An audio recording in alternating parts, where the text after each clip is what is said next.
Segera download Quran Tadabbur, dia meraih tafsir kebaikan. dalam genggaman Contoh, Anda. bulan Ramadan adalah bulan Al-Quran.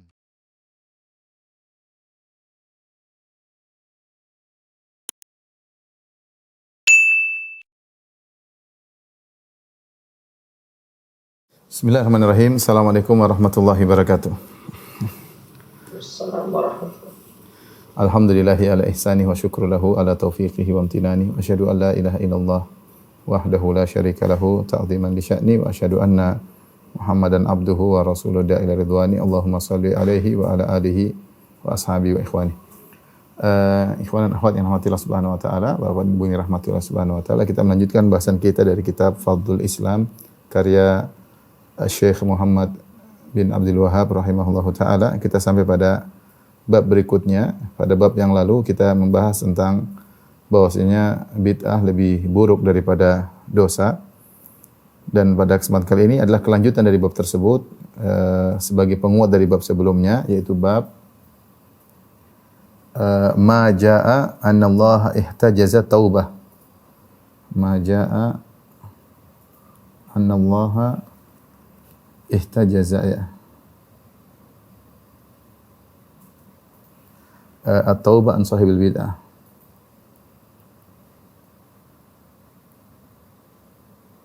Yang maknanya adalah Allah, bab tentang bahwasanya Allah menahan taubat dari pelaku bid'ah. Kemudian Syekh Muhammad Wahab berkata, "Hadza marwiyun min hadithi Anasin wa min marasilil Hasan." Jadi kata beliau, hadis ini diriwayatkan dari dua jalur. Pertama secara marfu. Ini hadis, ya. Hadis marfu maksudnya sampai kepada Nabi sallallahu alaihi wasallam dari hadis Anas. Nanti akan kita jelaskan sanadnya. Hadis Anas bin Malik. Dan sanadnya sahih, sebenarnya disahkan oleh Al-Munziri dan Syekh Albani dan yang lainnya. Kemudian mursal dari Al-Hasan. Tapi saya tadi sempat gambarkan sanadnya, ya. Perhatikan di sini hadis tentang pelaku bid'ah ini, ya, mudah-mudahan kelihatan oleh kawan-kawan, dilafalkan dengan dua lafal. Perhatikan yang pertama, sanadnya sahih. Yang sedang kita bahas ini yang pertama, yang kita bahas, innallaha ihtajaza taubah an sahibi kulli bid'ah, ya. Perhatikan ini. Sungguhnya Allah menahan taubat dari pelaku semua bid'ah. Ini yang dijadikan dalil oleh Syekh Muhammad bin Abdul Wahhab rahimahullahu ta'ala. Dan sanad hadis ini adalah sanadnya sahih. Saya sebutkan sanadnya di bawah, perhatikan. Dan ini saya ambil dari takhrijnya Syekh Albani rahimahullah dalam silsilah as-sahihah. Rasulullah SAW, kemudian di bawahnya ada sahabat Anas bin Malik radhiyallahu anhu. Ya, perhatikan coba alur sanadnya. Rasulullah, kemudian Anas bin Malik, kemudian di bawahnya Humaid At-Tawil, kemudian Abu Dhamrah, kemudian Harun bin Musa Al-Farawi, ya. Dan semua sanadnya rijalus sahihain. Jadi Humaid At-Tawil, Abu Dhamrah ini adalah termasuk perawi-perawi yang terdapat dalam Sahih Bukhari dan Sahih Muslim. Kemudian di bawah mereka ada Harun bin Musa, ya. Harun bin Musa ini ada khilaf, ada yang mengatakan thiqah sebagaimana perkataan Al-Haythami. Kemudian ada yang mengatakan la ba'sa bihi sebagian perkataan Ibnu Hajar rahimahullahu ta'ala. Jadi sanad ini kalau kita urutkan dari Anas, kemudian di bawahnya Humaid At-Tawil, kemudian Abu Dhamrah, Harun bin Musa Al-Farawi, ini sanadnya adalah sahih dan disahihkan oleh Syekh Albani rahimahullah, dan sebelumnya disahihkan oleh Al-Munziri. Kemudian datang dalam riwayat yang lain, dalam sanad yang lain, sebelah kiri perhatikan, ya. Ini sanad berikutnya dari jalur Muhammad bin Abdurrahman Al-Qushairi. Namun hadisnya jalur ini dhaif karena Al-Qushairi sendiri adalah dhaif wahin, ya. Namun kita berpegang pada satu sanad yang sanadnya sahih, hadis yang dijadikan dalil oleh Muhammad bin Abdul Wahhab rahimahullahu taala. Kemudian beliau berkata juga bahwasanya hadis tersebut diriwayatkan secara marfu, ini secara marfu ya, dari Anas bin Malik sampai kepada Nabi sallallahu alaihi wasallam, dan juga diriwayatkan secara mursal. Perhatikan sini mursal dalam kitab Ibnu Waddah, Nahyu anil bid'ah atau al bid'ah wa nahyu anha ya. Al Hasan al Basri tentu adalah seorang tabi'in ya. Beliau adalah tabi'i, dan beliau tidak bertemu dengan Rasulullah sallallahu alaihi wasallam.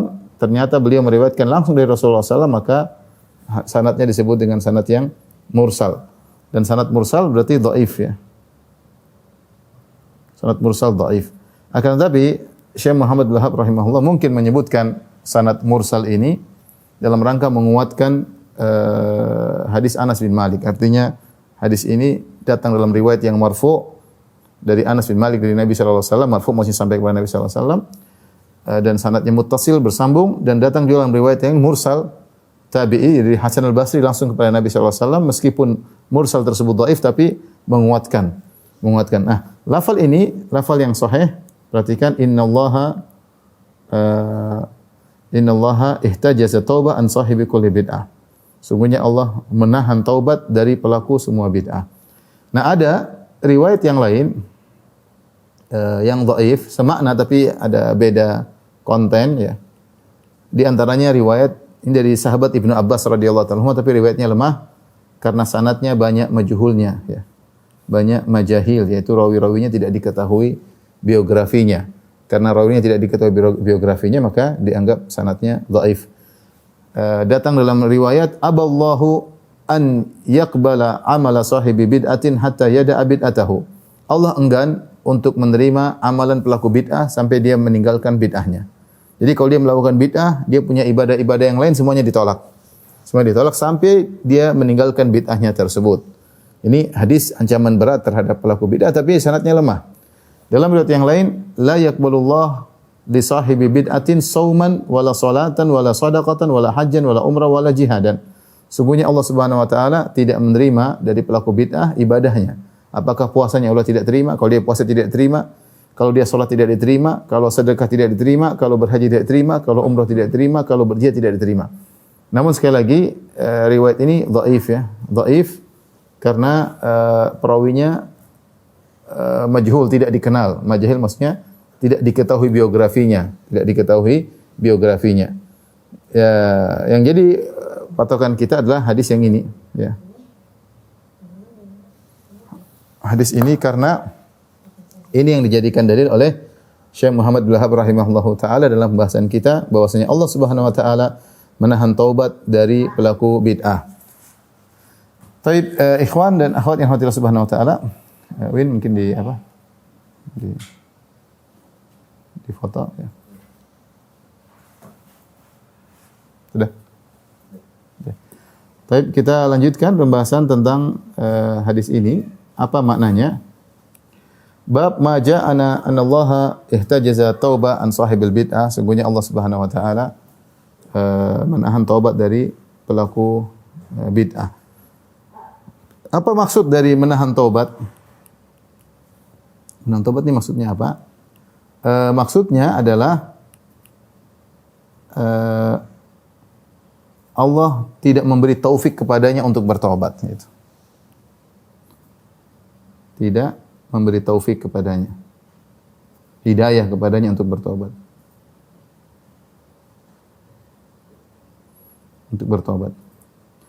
Dan ini penjelasan Imam Ahmad nanti akan dinukil oleh penulis, yaitu la yuwaffaq li taubah, dia tidak akan diberi taufik, tidak diberi hidayah untuk bertobat.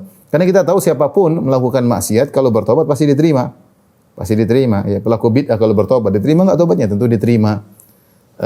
Pelaku syirik kalau bertobat dari syiriknya diterima enggak? Diterima. Pelaku dosa apapun, ya, Allah Subhanahu wa taala berfirman ya kepada orang-orang pelaku maksiat, qul ya ibadiyalladzina asrafu ala anfusihim la taqnatu mir rahmatillah innallaha yaghfiru dzunuba jami'an. Sungguhnya Allah mengampuni seluruh dosa, innahu huwal ghafurur rahim.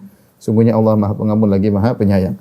Tetapi hadis ini, innallaha ihtajaza at-taubah an sahibi kulli bid'ah.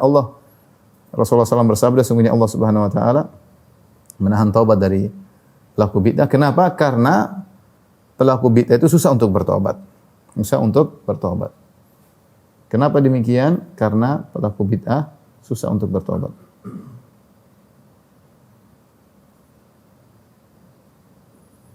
Kenapa susah untuk bertobat? Karena dia merasa benar.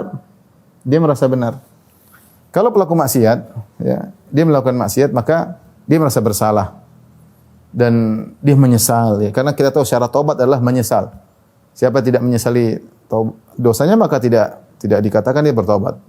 Syarat tobat 3, yaitu meninggalkan dosa tersebut. Kedua, an-nadam, menyesal. Yang ketiga, al-azmu ala adamil audah, bertekad untuk tidak mengulangi. Ini mungkin berada pada, mungkin terpenuhi pada pelaku maksiat.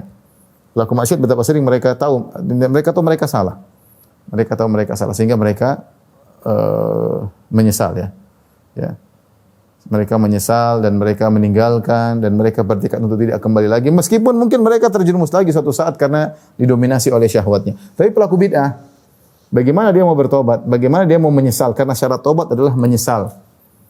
Sementara dia merasa senang dengan bid'ah tersebut, senang, bahkan dia merasa nyaman dengan bid'ah tersebut, bahkan dia menyeru kepada bid'ah tersebut, mengajak orang untuk melakukan bid'ah tersebut, bahkan dia memusuhi orang yang mengingkari perbuatannya. Dia memusuhi orang yang mengingkari bid'ah yang dia lakukan. Dari situ maka sulit bagi pelaku bid'ah untuk bertobat dari sisi ini, ya. Dari situlah kita pahami perkataan Sufyan Ats-Tsauri rahimahullahu taala di mana beliau berkata, al-bid'atu ahabbu ila iblis minal ma'siyah. Sungguhnya bid'ah lebih dicintai oleh iblis daripada maksiat. Kenapa? Li'annal ma'siyata yutabu minha. Karena pelaku maksiat mungkin orang bertobat dari maksiat. Wal bid'atu la yutabu minha. Adapun bid'ah tidak bertobat darinya karena pelaku bid'ah merasa dia di atas kebenaran, ya. Ini yang menjadikan seorang pelaku bid'ah tidak diberi taufik oleh Allah untuk bertobat. Ini makna hadis, ya. Bukan maksudnya, jangan sampai salah paham makna hadis bahwasanya Allah tidak menerima taubat pelaku bid'ah. Enggak, orang bertobat diterima.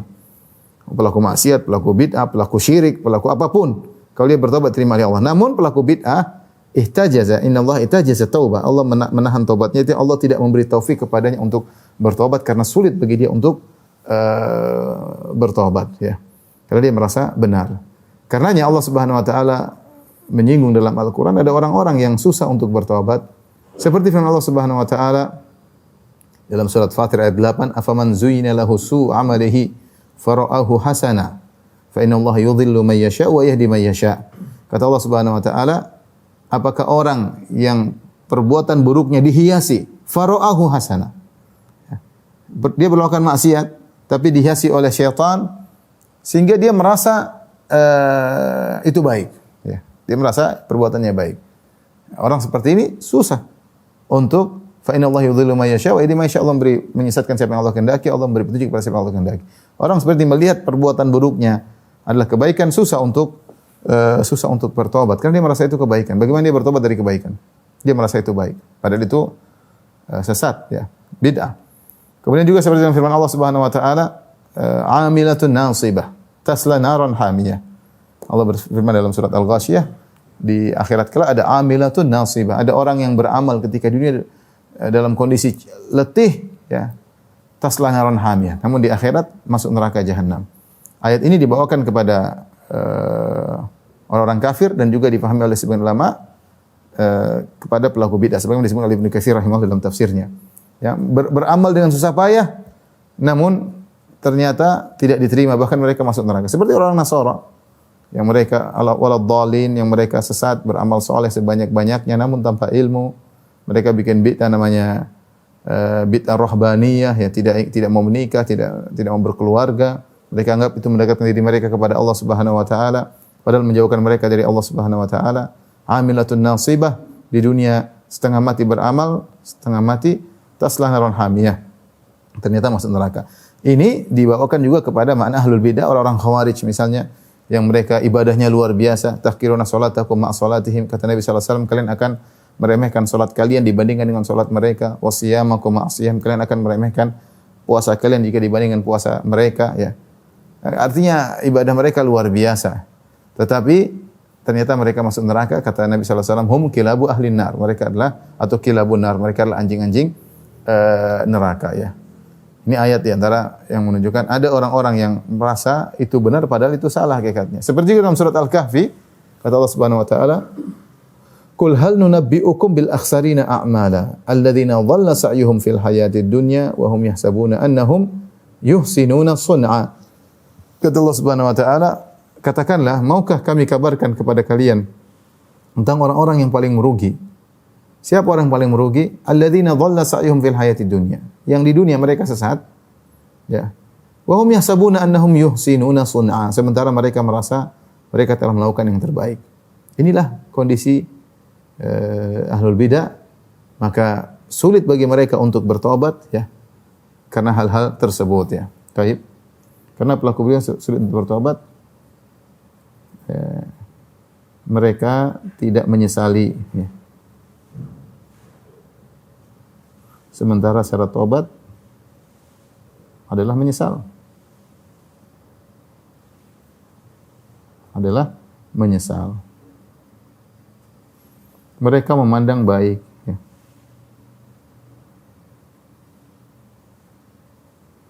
Baik perbuatan mereka, baik perbuatan mereka. Mereka nyaman, ya. Mereka nyaman. Bahkan mereka menyeru kepada bid'ah tersebut.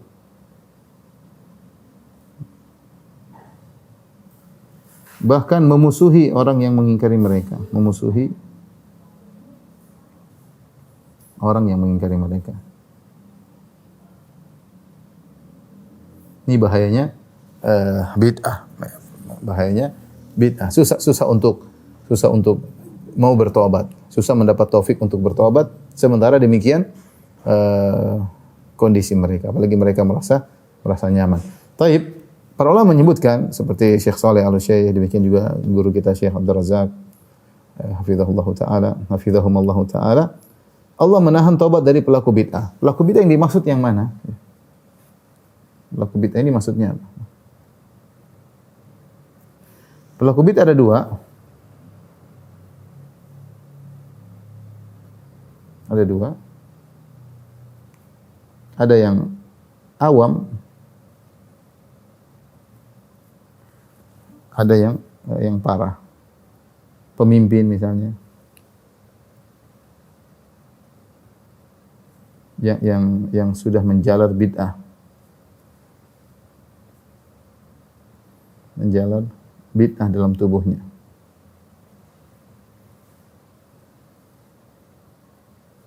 Sudah mendarah daging bid'ahnya. Kata para ulama, adapun orang awam mudah untuk taubat. Karena mudah untuk taubat karena mereka adalah orang awam, ya. Dan mereka hanya terpengaruh, mereka belum menjalar bid'ah dalam tubuhnya. Dan betul banyak orang awam mudah bertobat ketika dijelaskan, ada yang memberi nasihat, akhirnya mereka sadar mereka meninggalkan bid'ah. Tapi yang kita bicara adalah bid'ah yang parah, yang sudah menjalar bid'ah dalam tubuh mereka, kecintaan terhadap bid'ah. Ini yang sulit untuk bertobat. Ini yang sulit untuk bertobat. Biasanya pemimpin. Karena kenyataannya pelaku bid'ah ada yang mungkin bertobat. Yang tidak menjalar bid'ah dalam tubuh mereka. Contohnya orang-orang Khawarij. Ketika orang Khawarij di zaman Ali bin Abi Thalib memberontak, mereka pelaku bid'ah tentunya. Yang Nabi celah dalam hadis-hadisnya. Orang Khawarij. Kemudian mereka berkumpul sebelum mereka diserang oleh Ali bin Abi Thalib radhiyallahu taala anhu. Entah jumlah mereka berapa, 8.000 atau berapa ribu saya lupa juga, tapi intinya 6.000, 8.000 saya lupa jumlahnya, tapi jumlah mereka ribuan. Sebelum Ali bin Abi Thalib semangat untuk memerangi mereka, karena Nabi SAW memotivasi untuk menyerang orang-orang Khawarij, ya. Maka sebelum Ali memerangi mereka, maka Ibnu Abbas mengatakan, biarkan saya mendakwahi mereka. Akhirnya Ibnu Abbas radhiyallahu anhuma datang dan berdialog dengan mereka. Mereka menyampaikan beberapa syubhat, 3 syubhat. dan semuanya dibantah oleh Ibnu Abbas radhiyallahu taala anhuma, sehingga akhirnya 4.000 dari mereka taubat. Berarti 4.000 dari mereka taubat. Kenapa? Karena mereka orang awam, orang awam. Mereka terkena syubhat, kemudian dijelaskan, akhirnya mereka 4.000 menunjukkan mereka bertobat dari bid'ah. Kita dapati juga seperti misalnya Al-Wathiq, Al-Mutawakkil dari para khulafa ya yang hidup di zaman Imam Ahmad, dan mereka menyeru kepada bid'ah, yaitu mereka memaksa orang untuk berpendapat bahwasanya Al-Qur'an itu makhluk. Mereka menyiksa orang yang tidak mau mengatakan Al-Qur'an itu makhluk. Mereka terkena bid'ah Mu'tazilah. Karena ketika itu ada tokoh-tokoh yang menyeru kepada bid'ah ini seperti Bishr al-Marrisi, kemudian Ahmad bin Abi Du'ad.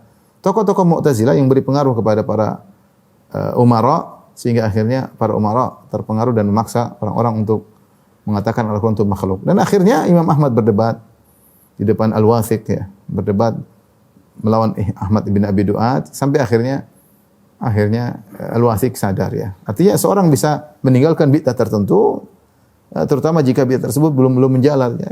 Dia mengerti, dia hanya terpengaruh, kemudian bisa sadar ya. Ya. Seperti tokoh Abu Hasan Al-Asy'ari yang kemudian terjebak dengan Mu'tazilah, tapi ketika dia ada niat yang tulus untuk mencari kebenaran, tidak ada hawa nafsu, maka mungkin seorang bisa mendapat hidayah. Tapi ketika pelaku bid'ah sudah nyaman dengan bid'ahnya dan ada kepentingan duniawi yang dia dapatkan, sulit dapat hidayah. Sulit. Inilah makna hadis, innallaha ihtajaza taubata an sahibil bid'ah. Sungguhnya Allah Subhanahu wa taala menahan taubat dari pelaku bid'ah. Dan itulah makna hadis yang bagaimana bid'ah sudah menjalar dalam tubuh mereka seperti penyakit rabies. Kata Nabi sallallahu alaihi wasallam, sayakunu fi ummati aqwamun tajara bihim tilkal ahwa. Sungguhnya akan ada di umatku suatu kaum yang akan menjalar dalam diri mereka hawa nafsu kama yatajarul kalabu bi sahibihi ya. Sebagaimana penyakit rabies yang menjalar di tubuh seseorang, la yabqa minhu irqun wala mifsalun illa dakhalahu. Tidak tersisa dalam tubuhnya ada urat atau ada sendi kecuali dimasuki oleh penyakit tersebut. Ini gambaran Nabi menjelaskan bahwasanya akan ada orang yang dipenuhi oleh hawa nafsu sehingga dia sulit meninggalkan bid'ah ya, sulit meninggalkan bid'ah. Para ulama menjelaskan inilah pelaku bid'ah yang sulit untuk meninggalkan bid'ah, yang di mana hawa nafsu sudah menguasainya, menjalar ke seluruh tubuhnya. Apalagi kepentingan duniawi yang masuk dalam dirinya ya. Bisa apalagi kalau dia menjadi pemimpin, kalau dia tahu dia meninggalkan bid'ah, dia merasa dia akan ditinggal oleh pengikutnya. Fitnah pengikut, atau dia ketua ya, atau ada kepentingan duniawi dengan bid'ah yang dia lakukan, dia ada proyek duniawi, dapat keuntungan duniawi, dapat uang, dapat ini atau dapat kesenangan, dihormati. Padahal dia tahu itu bid'ah, dia tahu. Dan dia tahu bahwasanya ada yang mengingkarinya, mengajak dia untuk ke sunnah, dia tahu. Tapi dia merasa nyaman dengan bid'ah tersebut. Dan dia merasa dia dapat keuntungan duniawi, entah berupa harta atau jabatan atau penghormatan. Maka orang-orang seperti ini sulit untuk apa? Untuk mendapat hidayah. Karena orang yang mendapat hidayah biasanya orang dalam hatinya tulus, ingin mencari kebenaran. Suatu saat dia akan mendapat hidayah meskipun dia tenggelam dalam bid'ah. Contoh Abu Hasan Al-Asy'ari rahimahullahu taala 40 tahun dalam Mu'tazilah dan dia berusaha mencari kebenaran. Akhirnya dia meninggalkan bid'ah Mu'tazilah menuju kepada sunnah ya. Seperti itu ya. Jika seorang berusaha mencari kebenaran dengan hati yang tulus, tapi kalau dalam niatnya ada kenyamanan duniawi, mencari duniawi, ini sulit. Dia nyaman dengan bid'ahnya, dia merasa dihormati oleh orang, disanggung oleh orang, dapat keuntungan duniawi. Bagaimana kemudian bisa meninggalkan bid'ahnya? Wal-iyadzu billah.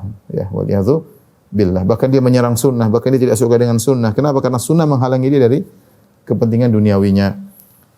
Jadi ini yang dimaksud oleh para ulama, Allah alam bisawab, yang dimaksud dengan pelaku bid'ah yang Allah tahan taubat darinya adalah pelaku bid'ah yang seperti ini ya, yang di mana racun bid'ah sudah menjalar dalam tubuhnya ya. Racun bid'ah sudah menjalar dalam tubuhnya. Baik.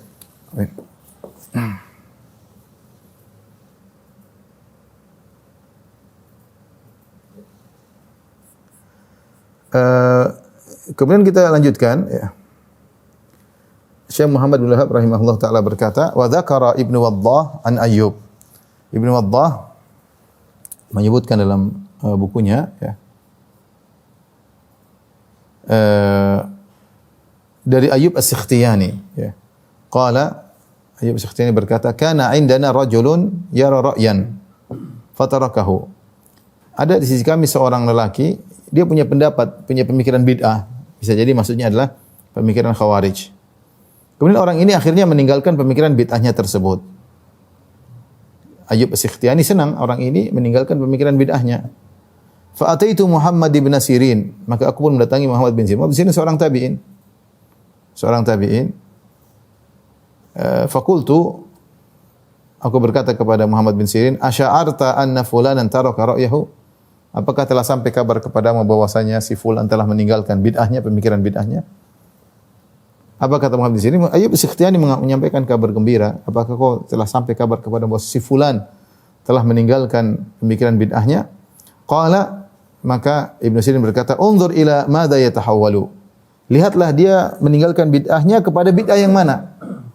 Artinya Ibnu Sirin mengingatkan tidak semua pelaku bid'ah kemudian akhirnya meninggalkan bid'ah menuju sunnah. Terkadang dia meninggalkan bid'ah menuju bid'ah yang berikutnya. Ya. Unzur ila madza yatahawwalu. Inna akhiral hadits asyaddu alaihi min awwalihi. Karena akhir hadis tentang Khawarij lebih parah daripada awal hadis. Yamrukuna minal Islam la yauduna ilaih. Rasulullah SAW bersabda tentang orang-orang Khawarij, yamrukuna minal Islam la yauduna ilaih. Sungguhnya orang-orang Khawarij itu mereka meninggalkan, keluar dari Islam dan mereka tidak kembali kepadanya. Ya. Jadi perhatikan ini. Rasulullah SAW bersabda tentang orang-orang Khawarij, yamrukuna minad din atau minal Islam, thumma la yauduna ilai. Mereka keluar dari Islam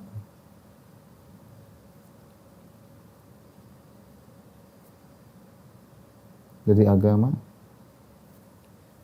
lalu tidak kembali kepada, lalu tidak balik ke agama tersebut. Ini awal hadis. Ini akhir hadis. Ini sabda Nabi sallallahu alaihi wasallam ya. Qala sallallahu alaihi wasallam. Hadis Rasulullah sallallahu. Nah, Rasulullah SAW mensifati orang Khawarij dalam banyak hadis. Yamrukuna minad din kama yamrukus sahmu minar ramiyah. Kata Nabi SAW, orang-orang Khawarij itu keluar dari agama sebagaimana anak panah yang menembus hewan tersebut. Jadi kata Nabi SAW, ketika seorang memanah hewan buruan, anak panah tersebut menembus. Ini menembus ya. Ini namanya masuk ke dalam hewan buruan sampai kemudian anak panah tersebut tembus. Ketika dia keluar tidak tersisa pun daging di sini. Ya. Artinya benar-benar keluar. Rasulullah mengatakan mereka keluar dari agama seperti anak panah yang masuk dalam hewan kemudian keluar lagi. Seperti masuk dalam Islam kemudian keluar. Ya. Namun kalau seorang keluar dari Islam ini masih ringan, lebih ringan. Ini lebih ringan. Kenapa lebih ringan? Karena orang yang keluar bisa masuk lagi. Karena masih mungkin setelah keluar masuk lagi.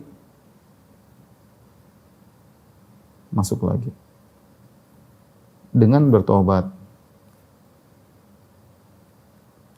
Tapi yang ini mengerikan ya. Karena tidak kembali lagi, karena keluar dan tidak kembali lagi.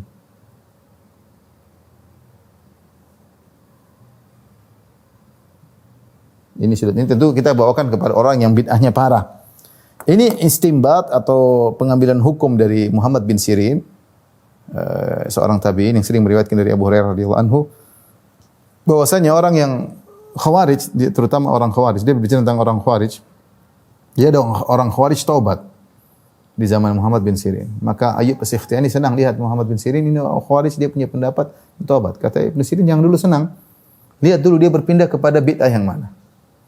Kenapa? Karena akhir hadis, ya karena akhir hadis maksudnya yang ini lebih mengerikan daripada awal hadis. Artinya menurut Ibnu Sirin bahwasanya Khawarij tidak akan bertobat. Kesimpulannya menurut Ibnu Sirin, Muhammad bin Sirin, Khawarij tidak akan kembali. Sulit ya. Dia bilang jangan dulu senang, lihat dulu dia pindah kepada bid'ah yang mana. Dan ini benar ya, bahwasanya sulit bagi orang-orang Khawarij terutama yang sudah menjalar bid'ah Khawarij dalam tubuh mereka. Terlebih lagi betapa sering orang-orang Khawarij, orang seperti itu masuk dalam dulu mereka ujub ya. Mereka merasa Islam tidak akan jaya kecuali dengan jalan mereka. Masalahnya mereka mereka menganggap bukan mereka telah beragama yang baik, tapi mereka beranggap cuma mereka yang beragama yang baik, yang lain tidak ada yang benar. Ya, bahwasanya tidak ada cara kebaikan yang bisa diraih kecuali dengan cara mereka, dengan mengkafirkan, dengan membunuh. Dan di antara yang buat mereka mudah mengkafirkan karena mereka meremehkan yang lain. Ya. Mereka tidak ada rahmat bagi kaum muslimin. Mereka menganggap kalau ada yang melakukan dosa kufur kepada Allah Subhanahu wa taala. Orang seperti ini susah. Ya, makanya ketika disampaikan kepada Ibnu Sirin bahwasanya orang Khawarij telah bertobat, maka kata Ibnu Sirin, jangan dulu senang, lihat dulu dia pindah ke mana, ke bid'ah yang mana ya. Karenanya dalam riwayat sebagian salaf mengatakan ya, iyyaka wa kasratit talawun ya, atau iyyaka wa talawun ya, hati-hatilah engkau dari sikap berubah-ubah ini. Biasanya pelaku bid'ah berubah dari bid'ah ini kepada bid'ah ini, berubah ya. Karena kadang-kadang ada hawa nafsu dalam diri mereka. Demikian juga dalam hadis, man ja'ala dinahu urdatan lil khusumah aktsara tanaqqul. Kata sebagian salaf, siapa yang menjadikan agamanya bahan perdebatan, maka dia akan banyak berpindah-pindah. Ahlus Sunnah wal Jamaah ya yakin dalilnya ada, sanadnya ada, akidahnya jelas, sudah enggak usah berdebat ya, enggak perlu. Ya.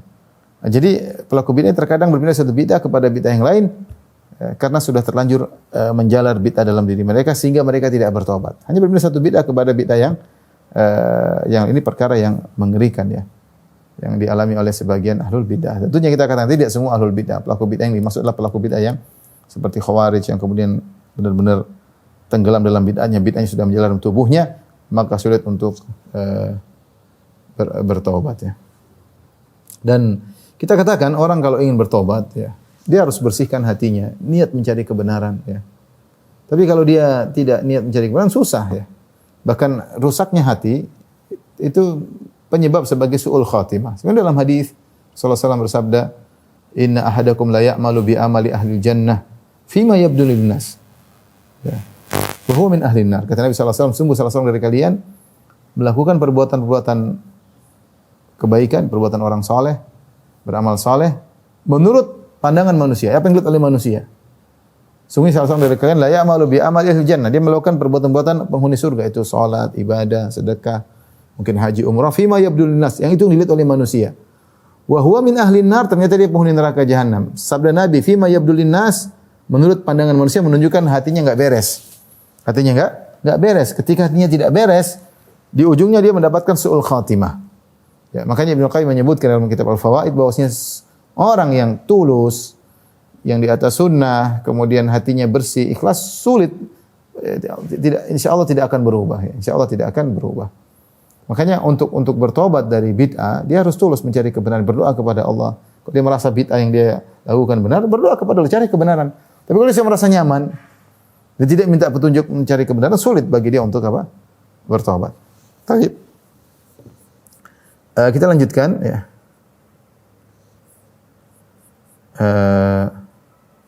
Wa su'ila Ahmad, kata Syekh Muhammad bin Wahab rahimahullahu taala, wa su'ila Ahmad bin Hanbal an makna dzalik. Imam Ahmad rahimahullahu taala ditanya tentang makna hadis ya.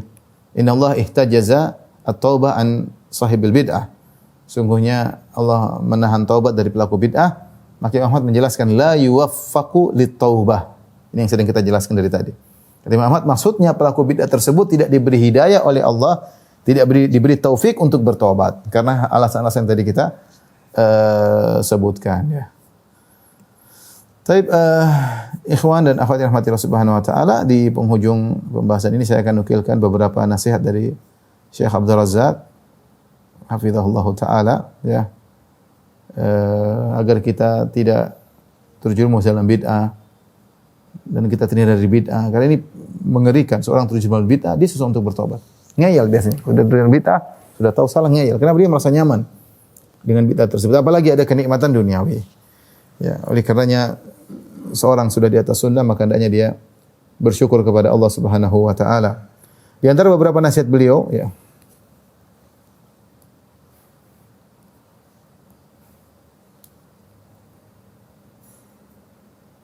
Atau poin-poin ya. Poin-poin agar terhindar dari bid'ah.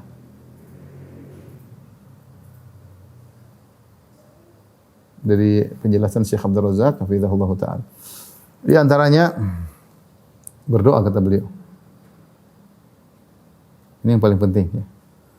Karena hati di tangan Allah Subhanahu wa taala ya, seperti kita berdoa ihdinas siratal mustaqim. Tunjukkanlah kami jalan yang lurus. Siratal ladzina an'amta 'alaihim ghairil maghdubi 'alaihim waladdallin. Itu jalan orang-orang yang kau beri nikmat kepada mereka. Itu jalan para nabi, para syuhada, para salihin, para siddiqin. Jadi kita sering berdoa ketika kita baca Al-Fatihah, ketika kita sampai pada ayat ihdinas siratal mustaqim, kita konsen. Kita minta kepada Allah, ihdinas siratal mustaqim, hadirkan hati ya Allah, tunjukkan kami jalan yang lurus ya. Kemudian juga misalnya doa yang Rasulullah SAW baca ya, Allahumma rabba Jibril wa Mika'il wa Israfil fatiras samawati wal arda alimal ghaibi wasyahada anta tahkum baina ibadika fima kanu fi ikhtalifun ihdini lima ikhtalifa fihi minal haqqi bi idnik innaka tahdi man tasya'u ila siratal mustaqim. Doa yang indah dibaca ketika salat malam. Allahumma rabba Jibril, ya Rabb Jibril, Rabb Mika'il, Rabb Israfil, pencipta langit dan bumi ya, yang mengetahui yang gaib dan yang nampak ya. Anta tahkum baina ibadika fima kanu fi ikhtalifun, sungguhnya engkau menghukum di antara hamba-hambamu di alam perselisihan mereka. Ihdini lima ikhtalifa fi minal haqqi bi idnik. Mereka berselisih, tunjukkanlah aku di tengah perselisihan tersebut kepada jalan yang benar. Innaka tahdi man tasya'u ila siratal mustaqim, karena engkau beri petunjuk kepada orang yang kau kehendaki kepada jalan yang lurus. Yang beri petunjuk engkau, siapa yang kau kehendaki? Maka berkehendaklah agar aku diberi jalan yang lurus ya. Kita minta kepada Allah karena perselisihan banyak ya. Banyak pendapat, banyak ini. Kita minta diberi petunjuk oleh Allah Subhanahu wa taala. Artinya kalau kita sudah berdoa, sudah pasrah, sudah mencari, toh kita salah, kita punya hujah di hadapan Allah. Ya Allah, saya sudah berdoa, sudah mencari. Tapi kita berdoa, minta kepada Allah Subhanahu wa taala. Demikian juga berdoa, jadi berdoa agar diberi hidayah ya.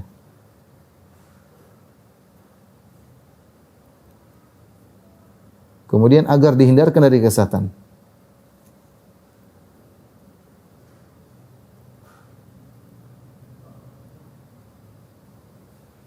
Seperti doa Rabbana la tuzigh qulubana ba'da idh hadaitana. Ya Allah, jangan kau sesatkan kami ya, jangan sesatkan hati kami setelah kau beri hidayah kepada kami. Seperti ya muqallibal qulub tsabbit qalbi. Ya Allah, tegarkan hatiku di atas kebenaran. Ini adalah doa ya. Syubhat banyak apalagi zaman sekarang. Seperti juga doa Allahumma laka aslamtu wa bika amantu wa alaika tawakkaltu wa ilaika anabtu wa bika khasamtu a'udzu bi'izzatika la ilaha illa anta an tudhillani. A'udzu bi'izzatika la ilaha illa anta an tudhillani. Ya Allah, aku berlindung kepada Engkau dengan bertawassul dengan keperkasaanmu, tidak ada sembahan yang berhak disembah kecuali Engkau, an tudhillani. Aku berlindung jangan sampai Engkau sesatkan aku. Ketika keluar rumah juga kita berdoa, Allahumma a'udzubika an adhil au udhal au azil au uzal. Ya Allah, aku berlindung kepada Engkau jangan sampai aku tersesat atau aku disesatkan ya. Yang kedua, perkara yang kedua yaitu mengagungkan sunnah.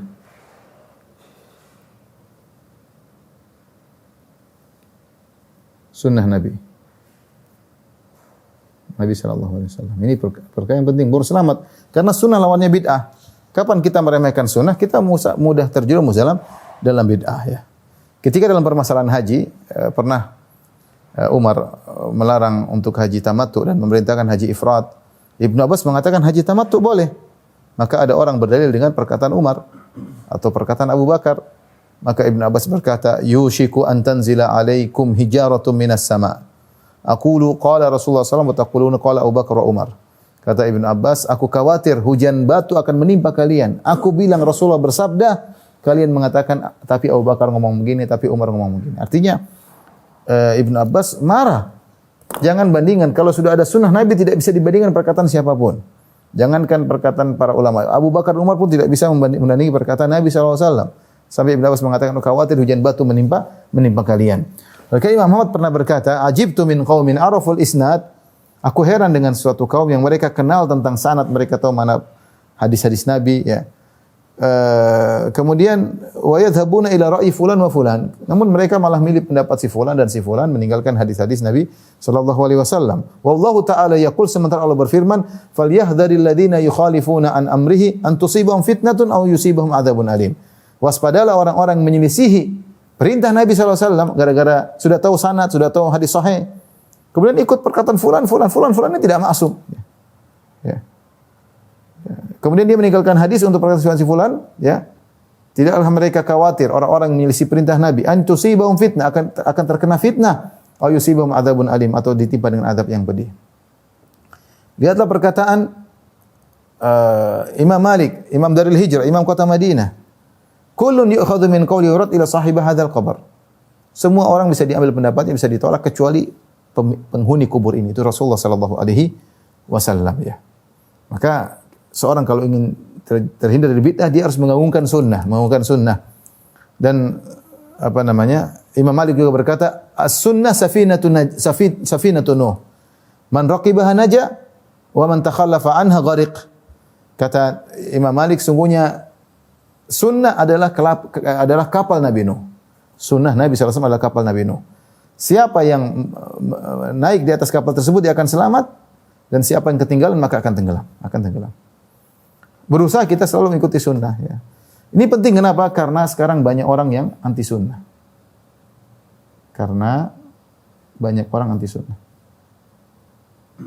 Banyak dari dulu sampai sekarang.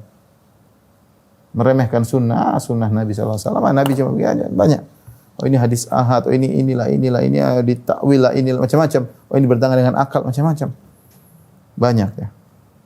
Makanya Imam Malik berkata, ya laita syi'ri bi ayyi aqlin yuzanul kitab wa sunnah. Coba kabarkan kepadaku, mau ditimbang Al-Qur'an dan Sunnah dengan akal siapa? Ya. Jadi antara hal agar kita selamat dari bid'ah, mengagungkan sunnah Nabi sallallahu alaihi wasallam. Sekarang banyak orang melecehkan sunnah, meremehkan sunnah. Kalau Anda ingin selamat dari bid'ah, agungkan sunnah. Karena kalau Anda meremehkan sunnah, ya sudah selesai. Lawan sunnah adalah bid'ah. Yang ketiga, menghormati para ulama, ya.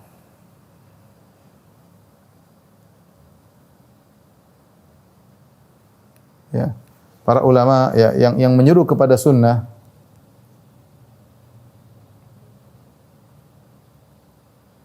yang kita tahu mereka menghabiskan umur mereka, ya untuk menjelaskan sunnah, menyuruh kepada sunnah. Ya, jangan sekali-sekali meremehkan mereka, karena di antara cara ahlul bid'ah untuk menjerumuskan orang dalam bid'ah adalah dengan menghalangi orang awam dari ulama. Ketika ulama diremehkan, ya. Contoh seperti para tukang bom mengatakan apa itu ulama-ulama cuma bisa bicara tentang haid dan nifas, tidak terjun dalam peperangan. Misalnya ini contoh meremehkan. Apa ulama tersebut tidak ini, macam-macam tuduhan-tuduhan. Padahal kita tahu ini mereka ulama, dan kita tahu mereka menghabiskan umur mereka untuk menjelaskan sunnah Nabi sallallahu alaihi wasallam. Sebenarnya anak muda yang ngomong-ngomong tersebut, tidak ada karya mereka, tidak ada tulisan mereka, hanya provokator, ya. Hati-hati. Ketika terpancing kita meremehkan ulama, selesai. Ulama tersebut jatuh di mata kita enggak pandang lagi, maka kita akan terjun dalam bid'ah. Itu di antara cara untuk agar orang mudah terjerumus dalam bid'ah dengan meremehkan para ulama. Seperti ketika Ibnu Abbas radhiyallahu anhuma datang ingin berdebat dengan Khawarij, dan subhanallah beliau sangat berani, sepupu Nabi sallallahu alaihi wasallam tersebut. Lalu Khawarij padahal begitu bengisnya.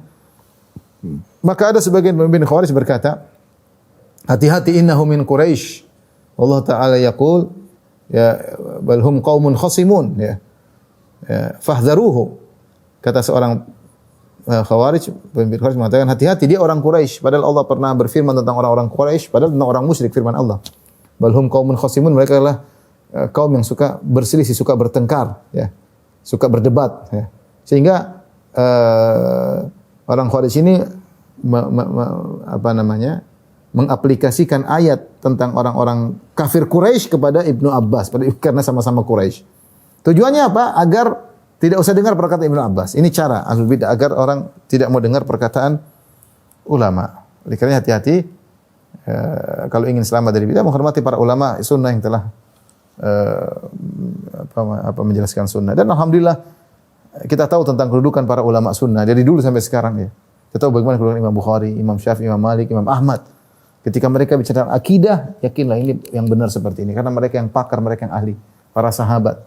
Datang orang belakangan meremehkan perkataan Imam Bukhari, perkataan Imam Ahmad, para sahabat diremehkan. Ini cara untuk menghalangi orang dari sunnah. Kemudian yang keempat, jangan suka bermajelis, suka bersama ahlul bid'ah. Pasti terpengaruh, ya. Dan ini banyak peringatan dari para ulama, ya. Di antaranya perkataan Nabi sallallahu alaihi wasallam, "Al-mar'u ala dini khalilihi, falyanzur ahadukum man khalil." Seorang berdasarkan agama sahabatnya, maka seorang hendaknya ketika bersahabat milah-milih, jangan sembarangan. Ketika dia sering berjalan dengan ahlul bid'ah, dia akan terpengaruh, pasti terpengaruh. Kalau jalan-jalan terus bersama, karena akan ngobrol, dia akan masukkan syubhat. Oh, bagus juga, terpengaruh dengan syubhat. Makanya sebagian salaf mengatakan min fikir rajul ma'kaluhu wa masyruhu wa mamsyahu. Di antara fikih seorang bagaimana makannya, bagaimana minumnya, bagaimana teman berjalannya, ya. Dan Ibnu Asad pernah berkata, "I'tabirun nasa bi akhdanihim." Nilailah orang dengan teman-temannya. Ikhwan, hati-hati. Ya, kita semua kaum muslimin, ya, tapi kalau kita bergaul dengan pelaku pentolan bid'ah pasti terpengaruh. Ada pun orang awam kita ngobrol sama mereka agar mereka dapat hidayah, kita sebagaimana kita juga dulu begitu. Tapi kalau kita sudah berjalan teman dekat dengan pelaku bid'ah, penyuruh bid'ah, susah. Akhirnya kita enggak enak, akhirnya kita diam daripada bid'ah tersebut. Saya mengenal seorang, ya dia di atas sunnah, ma'ruf di atas sunnah. Tapi kalau dia terlalu bergaul sama orang-orang yang menyuruh kepada bid'ah, dia tidak pernah ngomong tentang sunnah. Nanti pembahasannya tentang akhlak lagi. Tidak pernah bicara tentang tauhid, tidak pernah membantah kesyirikan, sudah diam. Sudah terlanjur dekat, mau diapain? Sudah terlanjur bareng, sudah terlanjur. Ini contoh dia jadi tidak enak, terjebak, ya.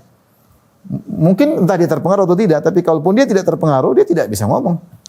Nah, kita ingin kalau kita pun berteman dengan misalnya ada orang melakukan bid'ah, tetap kita nasihati.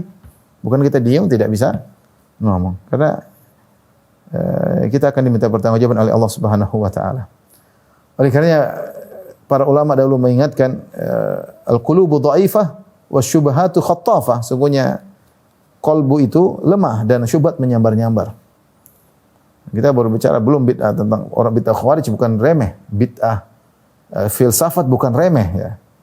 Saya bicara ini bukan saya sekedar mengada-ngada, artinya kita baca syubhat mereka, saya baca buku mereka, tidak mudah orang kalau tidak dibimbing oleh para ulama, kita bisa terjerumus. Tidak dilindungi oleh Allah Subhanahu wa taala, tidak berdoa kepada Allah, bisa terjerumus. Bid'ah begitu kuat. Ya. Maka hati-hati bergaul dengan ahlul bid'ah, hati-hati juga bergaul dengan buku-buku mereka karena syubhat menyamar-nyamar. Makanya disebutkan oleh Syekh juga yang kelima yang saya syaratkan tadi, jangan baca sembarang buku.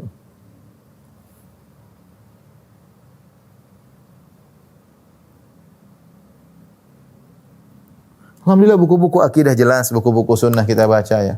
Karena banyak buku-buku dibangun di atas akal, logika. Logika kita tidak sampai ke pengetahuan tentang sunnah kurang sehingga kita terjebak. Akhirnya kita menganggap bahwasanya apa yang bid'ah yang mereka serukan adalah indah dan baik, ya. Di antaranya beliau berkata, hati-hati, ya, lanjutan dari ini, jangan baca sembarang buku. Keenam, hati-hati baca apa-apa yang ada di internet.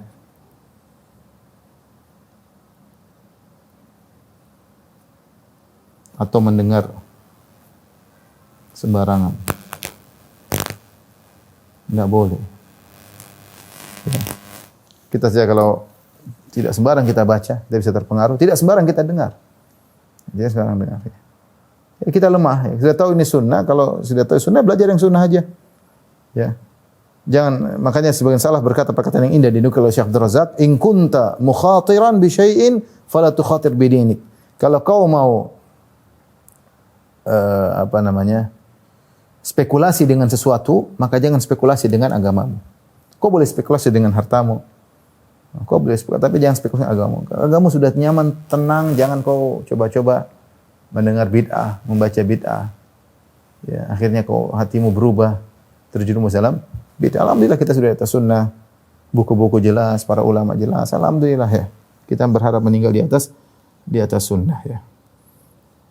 Inilah 6 nasihat yang disampaikan oleh Syekh Abdul Razak hafizahullah taala, semoga bermanfaat. Semoga Allah Subhanahu wa taala mewafatkan kita di atas sunnah dan menjauhkan kita dari bid'ah. Wallahu taala alam bisawab. Jazakumullahu khairan ala husni istima'ikum. Demikian terima kasih pada para peserta yang telah mendengarkan kajian dari awal sampai akhir. Semoga Allah menjadikan kajian kita ini berkah bagi kita di dunia, terlebih lagi di akhirat kelak, dan semoga Allah mengampuni dosa-dosa kita. Wabillahi taufiq wal hidayah. Assalamualaikum warahmatullahi wabarakatuh.